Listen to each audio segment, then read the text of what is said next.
আসসালামু আলাইকুম। আশা করছি সবাই ভালো আছেন, সুস্থ আছেন। গতকাল আমি একটা ভিডিওতে কথা বলেছিলাম আউসবিলুং সার্চিং ভিসা নিয়ে। আউসবিলুং সার্চিং ভিসাটা কি? আউসবিলুং সার্চিং ভিসাটা হচ্ছে যে আপনি জার্মান ল্যাঙ্গুয়েজ শেখার পরে বাংলাদেশে বসে আউসবিলুং সার্চ না করে আপনি ডিরেক্টলি জার্মানিতে চলে আসতে পারবেন, জার্মানিতে বসে আউসবিলুং সার্চ করতে পারবেন।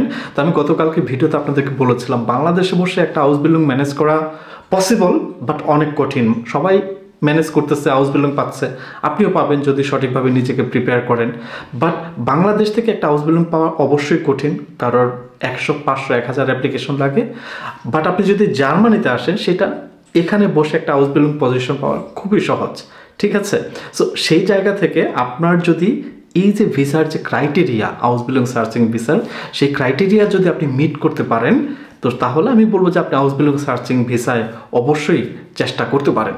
তো এখন এই যে আউসবিলং সার্চিং ভিসা আবেদন করতে হলে কি কি ক্রাইটেরিয়া বা কি কি রিকোয়ারমেন্ট আছে যেটা আপনাকে মিট করতে হবে, সেটা দেখানোর জন্য আজকে আমি যেটা করবো যে আপনাকে জার্মান সরকারের লিগাল যে ওয়েবসাইট আছে সেখানে নিয়ে যাব। ইন ডিটেলস আপনারা সেখানে দেখতে পারবেন। সো চলেন আমার কম্পিউটার স্ক্রিনে। এখানে আপনারা যে ওয়েবসাইটটা দেখতে পাচ্ছেন, এটা হচ্ছে জার্মান সরকারের লিগাল ওয়েবসাইট। এখানে এই যে বুন্ডেসমিনিস্ট্রিয়াম লেখা আছে, আপনারা দেখতে পাচ্ছেন। এই যে এখানে যে লটা আছে, এই লটা হচ্ছে বেসিক্যালি এই যে আউসবিলং সার্চিং ভিসার কথা বলছি, সেই ভিসা সম্পর্কে বলা। এখানে যেহেতু জার্মান ভাষায় আছে, আমি এটাকে ইংলিশে ট্রান্সলেট করে নিই, হয়তো আপনার তাহলে ভালো বুঝতে পারবেন। তো এখানে দেখেন আছে যে section 17 search for a training. এখানে ট্রেনিং মিনস আউসবিল্ডিং। তো এখানে আমাদের কি কি জিনিস থাকতে হবে আপনি যদি এই যে আউসবিলং সার্চিং ভিসা আসতে চান। দেখেন এখানে বলছে এ foreign national may be granted residence permit for the purpose of seeking A training place to undertake qualified vocational training if. তো আপনি এই একটা ভোকেশনাল ট্রেনিং এই সার্চিং পজিশনের জন্য আবেদন করতে পারবেন, অ্যাপ্লাই করতে পারবেন যদি আপনি 35 বছরের নিচে হয়ে থাকে আপনার বয়স। আপনার যদি জার্মানিতে এসে যে সময়টা আপনি থাকবেন, সেই সময়টা আপনার লিভিং এক্সপেন্স চালানোর মতো যদি আপনার মানে ফিনান্সিয়াল কন্ডিশন থাকে সেটা, এবং আপনার একটা একাডেমিক কোয়ালিফিকেশন। এখানে একাডেমিক কোয়ালিফিকেশনটা কি সেটা বোঝাটা খুবই ইম্পর্টেন্ট, একটু মন দিয়ে শুনবেন। এখানে প্রথম যে কথাটা মেনশন করেছে সেটা হচ্ছে যে আপনার একটা স্কুল লিভিং সার্টিফিকেট আছে, যেটা হচ্ছে জার্মান স্কুল বা জার্মানির বাইরের কোনো দেশে জার্মান একটা স্কুল থেকে আপনার একটা স্কুল লিভিং সার্টিফিকেট আছে। সো এটা হচ্ছে প্রথম বলেছে, অথবা বলছে যে আপনার এমন একটা স্কুল সার্টিফিকেট আছে যেটাতে আপনি জার্মানিতে পড়াশোনা করতে পারবেন, জার্মান ইউনিভার্সিটিতে পড়াশোনা করতে পারবেন, ঠিক আছে?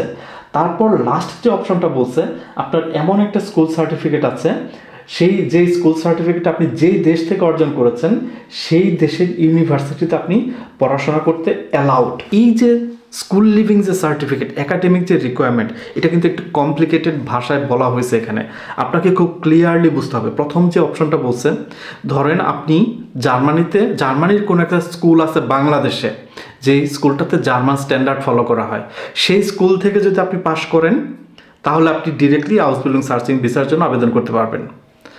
2 নম্বর অপশন, আপনি যদি জার্মান আবিটিউর অর্জন করে থাকেন, জার্মান আবিটিউর অর্জন করলে সেটা দিয়ে আপনি জার্মান ইউনিভার্সিটিতে পড়াশোনা করতে পারবেন, রাইট? ব্যাচেলর করার জন্য অ্যাপ্লিকেশন করতে পারবেন। জার্মান আবিটিউর কি?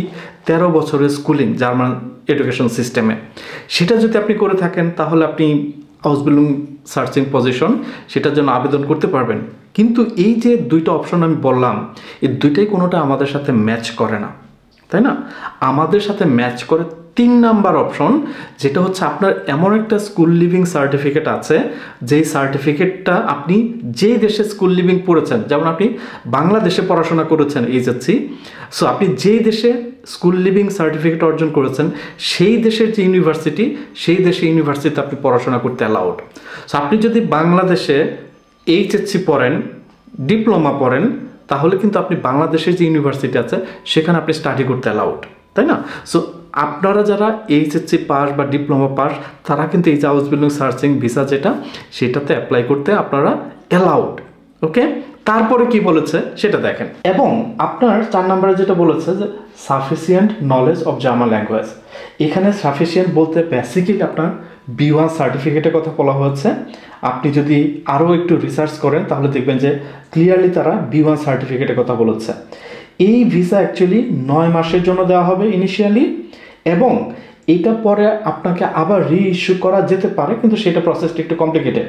রিইস্যু যদি করতে চাই ভিসাটা, তাহলে কমপ্লিকেটেড বলছে, তাহলে সেই কমপ্লিকেটেড সিস্টেমটা কেমন? ধরেন আপনি প্রথমে একটা আউসবিলুং সার্চিং ভিসা নিয়ে জার্মানিতে আসলেন, 9 মাস থাকলেন, থাকার পর আপনার আবার সেই ভিসা এক্সটেন্ড করার দরকার পড়লো। আপনি ইমিডিয়েটলি সেই ভিসা এক্সটেন্ড করতে পারবেন না। আপনাকে যেটা করতে হবে, জার্মানির বাইরের কোনো একটা দেশে যেয়ে একটা নির্দিষ্ট সময় 9 মাস, 6 মাস, 1 বছর আপনাকে থাকতে হবে। সেটা থাকার পর কেবল আপনি আবার জার্মান ভিসাটার জন্য, আউসবিলুং সার্চিং ভিসার জন্য আবেদন করতে পারবেন। বাট ইটস কমপ্লিকেটেড, আমি ওইদিকে একদমই যাব না। আমি মনে করি যে একজন স্টুডেন্ট যদি B1 পর্যন্ত জার্মান ভাষা শিখে জার্মানিতে আসে, তার আউসবিলুং পাইতে 1 থেকে 2 মাস সময় লাগবে, সেখানে 9 মাস সময় লাগবে না। 2 নম্বর পয়েন্ট আমি একটা কথা বলছিলাম যে জার্মানিতে থাকার মতো লিভিং এক্সপেন্স বেয়ার করার মতো টাকা, ফিনান্সিয়াল কন্ডিশন থাকতে হবে। সেটা অ্যাকচুয়ালি আপনি 2 ওয়েতে করতে পারেন। প্রথম যে ওয়ে সেটা হচ্ছে ব্লকড অ্যাকাউন্ট। যেহেতু আপনার 9 মাসের ভিসা, তো আপনার প্রতি মাসে হচ্ছে 1091 ইউরো করে 9 মাসের জন্য যে অ্যামাউন্টটা আসবে সেটা আপনাকে ব্লক করতে হবে, 9800 সামথিং। অথবা আপনার যদি জার্মানিতে কেউ থাকে যে আপনাকে স্পন্সর করতে পারবে, সেটাও কিন্তু হবে, সেক্ষেত্রে আপনাকে আর ব্লক করতে হবে না। এই হচ্ছে টোটাল রিকোয়ারমেন্ট, যেটা আপনার জার্মান সরকারের ওয়েবসাইট থেকে দেখলেন। এবং আপনি যদি এই ভিসা নিয়ে জার্মানিতে আসেন, আউসবিলুং সার্চিং ভিসা নিয়ে, আপনি কিন্তু জার্মানিতে 20 ঘন্টা উইকলি পার্ট টাইম কাজ করতে পারবেন, যার মাধ্যমে আপনি যে টাকা আর্ন করতে পারবেন, আপনি ইজিলি আপনার জীবনযাপনের যে খরচ, লিভিং এক্সপেন্স, সেটা কিন্তু আপনি তুলে ফেলতে পারবেন। দ্যাট মিনস আপনার ব্লকড অ্যাকাউন্ট কিন্তু আর খরচ করতে হবে না। ঠিক আছে, তো এই হচ্ছে টোটাল রিকোয়ারমেন্ট। এখন আমি যখন গতকালকে এই ভিডিওটা করলাম, আমার ভিডিওর নিচে অনেকেই কমেন্ট করেছেন, আমাদেরকে অনেকে মেসেজ করেছেন, ভাইয়া আমার বয়স তো 35 বছরের বেশি, 37 বছর, আমি কি অ্যাপ্লাই করতে পারবো? আরে ভাই, পারবেন না, কারণ এখানে রুলসে তো বলাই আছে 35 বছর। সো আপনি এটা প্রশ্নই বা করেন কেন? অনেকে প্রশ্ন করতে, ভাইয়া আমার তো এসএসসি আছে, এইচএসসি নেই, আমি কি অ্যাপ্লাই করতে পারবো? না, পারবেন না। ঠিক আছে, এটা রিকোয়ারমেন্ট, যেটা সেই রিকোয়ারমেন্ট আপনাকে মিট করতে হবে, তাই না? সো আপনি জানেন কি কি রিকোয়ারমেন্ট। আপনার একটা স্কুল লিভিং সার্টিফিকেট থাকতে হবে, যেটা মিনিমাম এইচএসসি বাংলাদেশের। আপনার একটা ব্লকড অ্যাকাউন্ট থাকতে হবে, যেটা হচ্ছে প্রতি মাসে আপনার 1091 ইউরো করে, সেটা হচ্ছে 9 মাসের জন্য মিনিমাম। আপনার বয়স 35 বছরের নিচে হতে হবে। ঠিক আছে, এগুলো হচ্ছে আপনার মিনিমাম রিকোয়ারমেন্ট, যেগুলো আপনাকে কিন্তু মিট করতে হবে আপনি যদি জার্মানিতে মানে চলে আসতে চান, তারপর জার্মানিতে বসে আউসবিলুং সার্চ করতে চান। তো আমি এটাকে হিউজ একটা অপরচুনিটিস দেখি, ট্রুলি স্পিকিং, বিকজ আপনারা অনেকে আছেন B1 পাস করে বসে আছেন, অ্যাপ্লিকেশন করে যাচ্ছেন, আউসবিলুং পাচ্ছেন না, হতাশ হয়ে যাচ্ছেন, আশা ছেড়ে দিচ্ছেন। সো এটা আপনাদের জন্য একটা ভালো একটা অপশন হতে পারে।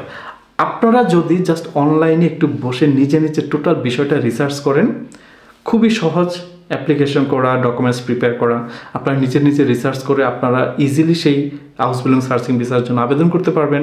তো যদি না পারেন, যদি আপনার মনে হয় যে না, একজন এক্সপিরিয়েন্সড মেন্টর হলে আমার জন্য সুবিধা, আমাকে কেউ গাইড করার মতো থাকলে আমার জন্য সুবিধা, তাহলে অবশ্যই গাইডলাইন টু জার্মানির কাছে আসবেন। গাইডলাইন টু জার্মানি একটা কোর্স আছে, যে কোর্সে আপনাকে এই বিষয়ে গাইড করা হবে, আপনাকে শেখানো হবে।